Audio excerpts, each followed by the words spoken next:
Yes, how are you everyone? How was your day? It's now coming, I think, to a month ever since the Gen Zs were on the streets of Nairobi and different parts of Kenya. These Gen Zs came out to demand the dropping of the finance bill. And very many people have been speaking about the decision which were made by the Gen Zs. And for me, I keep on telling people that when I saw that this protest was headless, okay, I knew there was going to be something wrong. Around the world, anything that is headless, it is normally taken over by other people who are prepared, because sometimes winning is for those who are few yet prepared. Look around the different successful revolutions around the country. They are all taken over by those who are prepared, even if they are few. In fact, headless revolutions across the country sometimes are subdued and taken over by those who are prepared. When the Gen Zs went on the streets, President RUTO invited ODM in government. It meant that ODM was organized and took over the bigger picture of the Gen Zs. That's why even up to now the Gen Zs are more annoyed with ODM and UDA. Do you know why? Because they were headless. In fact, it was incumbent upon those people of the Gen Zs to get clear leadership. In that way, they would be having a negotiation tool. And even when William Ruto appointed a new cabinet, they would have been appointed into cabinet.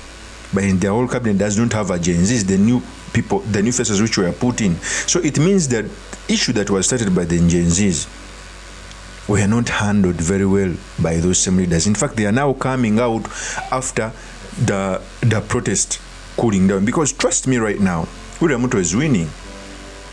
Okay? He's moving around the country, is building more coalitions, is building more structures. It means that he's winning over the Gen Zs. So, among the very many people who came out to talk about this was NYAMU. NYAMU, although he has a way of talking, but at this time, he fired knowledge on close range. He went out to call out the Gen Zs that they are failures, that they dropped their ball, that they are stupid, because they got an opportunity on the altar and they misused it. So in this episode, I've come to talk about NYAMU's comments, what it means for our politics, and most importantly, the study materials we can learn from the politics of our nation. But before I do this, I want to let you know that if you're new to this channel, please subscribe. If geopolitics and economics is what you want, this will be definitely the right channel for you to subscribe to.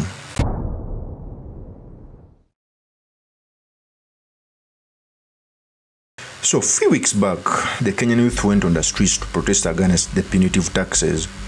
In fact, when I sat down to get to know about this protest, the Gen Zs went on the streets not wanting President William Ruto to go, but they wanted the finance bill to be dropped. That was their main concern.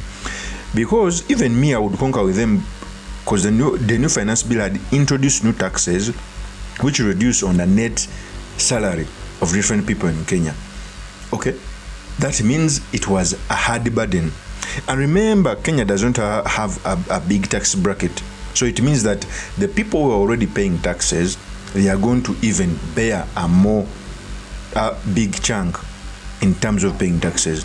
What the new finance bill would have introduced is to enlarge the tax base so that everyone can pay tax, but it failed. Okay, and they went on the streets. When the Gen Zs were on the streets, they said they were leaderless. Okay, and that is an issue. In a revolution, even in other countries, even if you want change, you never allow a revolution that is not structured. I know if a protest is leaderless, it can go so hard on government. But at the end of the day, it doesn't win because other organized groups take over it. For example, in Sudan, women came out on the street to protest against the price of bread. Okay? And at the end of the day, a general in the army and another paramilitary leader took over that revolution. Now they are the leaders of Sudan. If those women had come out with a proper leadership, maybe they would be in power. That is the problem of a leaderless revolution. Okay? That's a problem. Even the Gen Zs, they were ethical, they were lethal, but since they were leaderless, the revolution was taken over by the ODM who were put in government. Yet all those who were put in the government were never seen on the streets. Okay, that's the problem of being leaderless. So NYAMU went out hard on these Gen Zs. In fact, he called them out for not using the opportunity to get what they wanted. NYAMU said these statements. Here is the tape. Any Gen Z munenda streets munapata mpaka attention in the whole country. President, media, nani wameosha watambua Gen Z, hats off. Enyewe mko juu. Mnaitwa komeza. We are leaderless. Mnaitwa sijui mnataka nini? President anawapatia audience X-space. NYAMU is arrogant. Murkomen, okay. Hata nikiacha kuwa arrogant, ita improve life yako aje? Focus on yourself. Focus on ungeambia president. You guys should have told the president how he can improve the life of young people. You want jobs. You want training, affordable training. Sasa NYAMU sijui murkomen. Sasa iliwasaidia nini hiyo? That is NYAMU. First of all, NYAMU is right. I keep on telling, and let every Kenyan learn this. If there is a revolution, you must make a command structure. I know even the enemy will come for a command structure, but better be having a command structure than not having. Okay? Because the revolution which started as dropping the finance bill, other people took over it, most especially Uhuru Kenyatta wanted to go further with it to overthrow the government. Okay?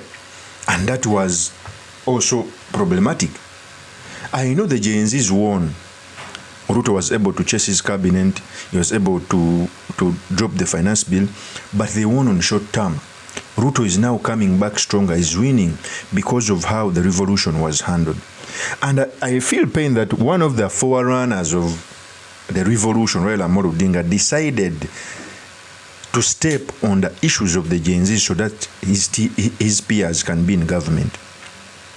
That's only my regret of Raila Amolo Odinga. He decided to step on the issues of the Gen Zs who had started the revolution. The Johos entered in government. So NYAMU here has a point. The Gen Zs would have showed their leadership. Maybe one of them would be in cabinet, and that would be a plus. Okay? That would be a plus. So the Gen Zs won on a short term. Okay?